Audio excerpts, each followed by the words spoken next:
ಆತ್ಮೀಯರೇ, ನಮಸ್ಕಾರಗಳು. ನಾನು ನಿಮ್ಮ ಪ್ರೀತಿಯ ಟೀಮಲಿಗರಿ ಎಂ ಬಿ ಲೋಕೇಶ್ ಮಾತಾಡ್ತಾ ಇದ್ದೇನೆ.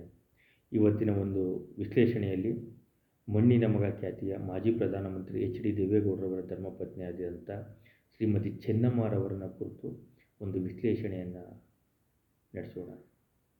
ನಿಜವಾಗಿಯೂ ಎಷ್ಟು ವಿದ್ಯೆ ಕಲಿತರೆ ಏನು ಪ್ರಯೋಜನ, ಅದಕ್ಕೆ ತಕ್ಕಂತೆ ನಾವು ಯಾವುದೇ ಒಬ್ಬ ವ್ಯಕ್ತಿ ಸಂಸ್ಕಾರಗಳನ್ನು ಕಲಿಯುವುದು ಅತಿ ಮುಖ್ಯ ಅಂತ ನಮ್ಮ ಹಿರಿಯರು ಹೇಳಿದ್ದಾರೆ. ನಿಜವಾಗಿಯೂ ಶ್ರೀಮತಿ ಚೆನ್ನಮ್ಮರವರು ನಿಧನ ಹೊಂದಿದ ಸುದ್ದಿ ಕಾಡ್ಗಿಚ್ಚಿನಂತೆ ಇಡೀ ರಾಷ್ಟ್ರ ಮಟ್ಟದಲ್ಲಿ ಸುದ್ದಿಯಾಯಿತು. ನಿಜವಾಗಿಯೂ ಈ ಒಂದು ವಿಚಾರವನ್ನು ಒಂದು ಮಹೋನ್ನತ ಮಟ್ಟಕ್ಕೆ, ಪ್ರತಿಯೊಬ್ಬ ಗ್ರಾಮಾಂತರ ಪ್ರದೇಶದ ತಳಮಟ್ಟದ ಒಬ್ಬ ವ್ಯಕ್ತಿಗೂ ತಲುಪುವಂತೆ ಮಾಡಿದ್ದು ನಮ್ಮ ಮಾಧ್ಯಮಗಳು. ನಮ್ಮ ಮಾಧ್ಯಮಗಳ ಪಾತ್ರವನ್ನು ಎಷ್ಟು ಕೊಂಡಾಡಿದರೂ ಸಹ ಸಾಲದು. ನನ್ನ ಪ್ರಕಾರ, ನಾನು ತಿಳಿದ ಮಟ್ಟಿಗೆ ಈ ದೇಶದಲ್ಲಿ ರಾಜಕಾರಣಿಯ ಧರ್ಮಪತ್ನಿಯರು ತೀರಿಕೊಂಡಾಗ, ಅಂದರೆ ಅವರ ಅಧಿಕಾರ ಇರಲಿ ಇಲ್ಲದವಲ್ಲಿ ಅವರ ಧರ್ಮಪತ್ನಿಯರು ತೀರ್ಕೊಂಡಾಗ ಇಷ್ಟೊಂದು ಮಾಧ್ಯಮಗಳು ಪ್ರಸಾರ ಮಾಡಿ ಅವರ ಇಂಚಿಂಚೂ ಸಹ, ಅವರ ಬಾಲ್ಯದಿಂದಲೂ ಸಹ ಅವರು ನಡೆದುಕೊಂಡ ಹಾದಿ, ಜನರಿಗೆ ಅವರು ಯಾವ ರೀತಿ ಮನಸ್ಸಿಗೆ ಹತ್ತಿರವಾದರು ಅಂತ ಪ್ರತಿಯೊಂದು ವಿಶ್ಲೇಷಣೆಯನ್ನು ಮಾಡೋದ್ರ ಮುಖಾಂತರ ನಿಜವಾಗಲೂ 72 ವರ್ಷ ದಾಂಪತ್ಯ ಜೀವನವನ್ನು ಮಾಡಿರ್ತಕ್ಕಂಥ ಶ್ರೀಮತಿ ಚೆನ್ನಮ್ಮರವರು, ಅದೇ ರೀತಿ ದೇವೇಗೌಡರು, ಇವರ ಇತಿಹಾಸ ಎಷ್ಟೋ ಜನಕ್ಕೆ ಗೊತ್ತಿರಲಿಲ್ಲ. ಪ್ರತಿಯೊಬ್ಬರಿಗೂ ತಿಳಿಯುವ ರೀತಿ ಅದ್ಭುತವಾಗಿ ವಿಶ್ಲೇಷಣೆ ಮಾಡಿದ್ರು. ನಿಜವಾಗ್ಲೂ ಮಾಧ್ಯಮಕ್ಕೆ ಎಷ್ಟು ಧನ್ಯವಾದ ಹೇಳಿದ್ರು ಸಾಲದು.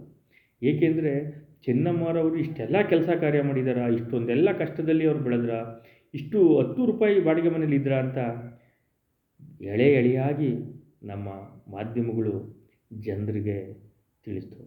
ಬಹುಶಃ ಈ ದೇಶದಲ್ಲಿ ಯಾವುದೇ ರಾಜಕಾರಣಿಯ ಧರ್ಮಪತ್ನಿಯನ್ನಾಗಲಿ ಯಾರನ್ನೇ ಆಗಲಿ ಇಷ್ಟೊಂದು ರೀತಿ ಅವರ ಇತಿಹಾಸವನ್ನು ತಿಳಿಸಿ, ಅದರಲ್ಲೂ ಜನಕ್ಕೆ ಮನಮುಟ್ಟುವಂತೆ ತಿಳಿಸಿ, ಸತತ 3 ದಿನಗಳ ಕಾಲ ಎಲ್ಲ ಏನು ನಾವು ಯಾವುದೇ ನ್ಯೂಸ್ ಚಾನಲನ್ನು ಮಾಡಿ ಚೆನ್ನಮ್ಮನವ್ರ ಬಗ್ಗೆ ಸತತವಾಗಿ ಅವ್ರನ್ನ ಏನು ಮಣ್ಣು ಮಾಡುವ ತನಕವೂ ಸಹ ಎಳೆಯಾಗಿ ಬಿಡಿಸಿಟ್ರು.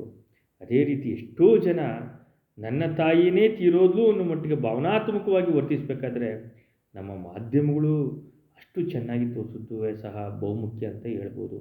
ಯಾಕೆಂದರೆ ಯಾವುದೇ ಒಬ್ಬ ವ್ಯಕ್ತಿ ಇಷ್ಟೊಂದೆಲ್ಲ ಸಾಧನೆ ಮಾಡವನೇ, ಇಷ್ಟೆಲ್ಲ ಅವರು ಇದ್ದರು, ಯಾವುದೇ ರಾಜಕೀಯ ವಿಚಾರಕ್ಕೆ ಹೋಗಿಲ್ಲ, ಆ ಮಹಾತಾಯಿಯ ಅನ್ನಪೂರ್ಣೆ ಈ ರೀತಿ ಒಬ್ಬರ ಮನಸ್ಸಿಗೆ, ಅಂದರೆ ಸಾಮಾನ್ಯ ಜನಕ್ಕೆ ತಲುಪಬೇಕಾದ್ರೆ ಮಾಧ್ಯಮಗಳ ಪಾತ್ರ ಬಹುಮುಖ್ಯ. ಅದೇ ರೀತಿ ಮಾಧ್ಯಮಗಳು ಬಹಳ ಅಚ್ಚುಕಟ್ಟಾಗಿ ತಮ್ಮ ಕಾರ್ಯವನ್ನು ಮಾಡಿವೆ.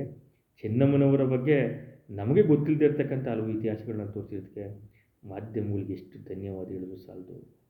ನಿಜವಾಗ್ಲೂ ತಾಯಿ ತಂದೆ ಪ್ರೀತಿಯನ್ನು ತನ್ನ ಮಕ್ಕಳಿಗೆ ಬೆಳೆಸಿರ್ತಕ್ಕಂಥ ಸಂಸ್ಕಾರ ಯಾವ PhD ಮಾಡೋದು ಮುಖ್ಯ ಅಲ್ಲ, ಸಂಸ್ಕಾರವನ್ನು ಕೊಟ್ಟು ಒಂದು ಕುಟುಂಬವನ್ನು ನಡೆಸೋದಿದೆಯಲ್ಲ, ಅದೇ ರೀತಿ 72 ವರ್ಷ ದಾಂಪತ್ಯ ಜೀವನದಲ್ಲಿ, ಬಹುಶಃ ಸುದೀರ್ಘವಾಗಿ ರಾಜಕಾರಣದಲ್ಲಿ 72 ವರ್ಷ ದಾಂಪತ್ಯ ಜೀವನ ನಡೆಸೋದು ತುಂಬ ವಿರಳ ಹಂತದಲ್ಲಿ ಅನ್ಯೂನ್ಯತೆ ದಾಂಪತ್ಯ ಜೀವನ ಮಾಡಿ ಇದು ಒಂದು ಹೊಸ ದಾಖಲೆಯೇ ಸರಿ.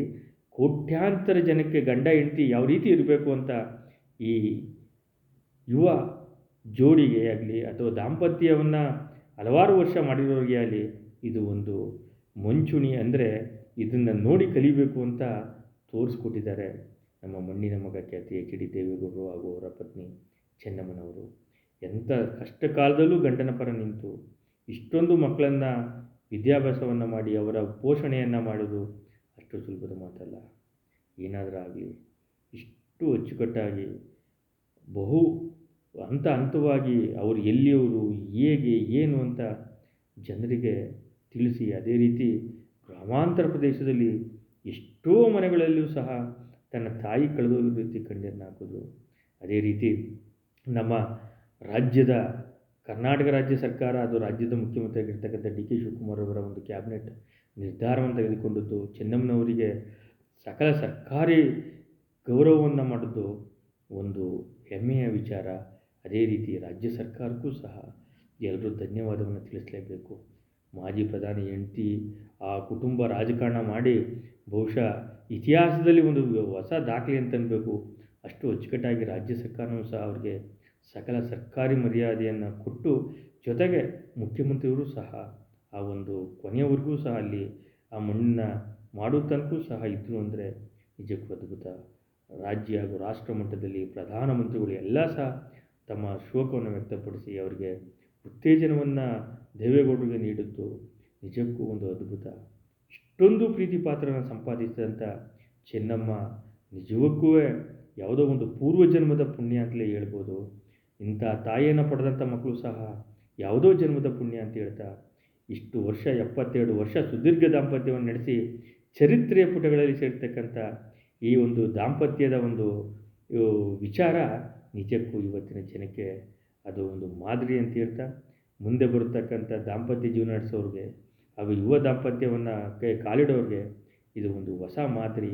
ಇದೇ ರೀತಿ ಇವ್ರು ನಡ್ಕೊಳ್ಬೇಕು ಅಂತ ಒಂದು ಮಾರ್ಗದರ್ಶನವನ್ನು ಮಾಡಿರ್ತಕ್ಕಂಥ ಈ ಜೋಡಿಗೆ ಒಂದು ಸಲ್ಯೂಟನ್ನು ಹೇಳ್ತಾ, ಕೇವಲ 10 ರೂಪಾಯಿಲಿ ಬಾಡಿಗೆ ಮನೆಯಲ್ಲಿದ್ದಂಥ ಸಂಕಷ್ಟದ ದಿನಗಳಲ್ಲೂ ಸಹ ಚೆನ್ನಮ್ಮನವ್ರನ್ನ ಅವರ ಒಂದು ಅಂತ್ಯಯಾತ್ರೆ ಸಾಕ್ತು ಅಂದರೆ ಅವರ ಜ್ಞಾನ ಯಾವ ರೀತಿ ಇತ್ತು ನಮ್ಮ ಮಣ್ಣಿನ ಮಗನಿಗೆ ಅಂತ ಹೇಳ್ತಾ ಈ ಒಂದು ವಿಶ್ಲೇಷಣೆ ಮುಗಿಸ್ತಾ ಇದ್ದೀನಿ.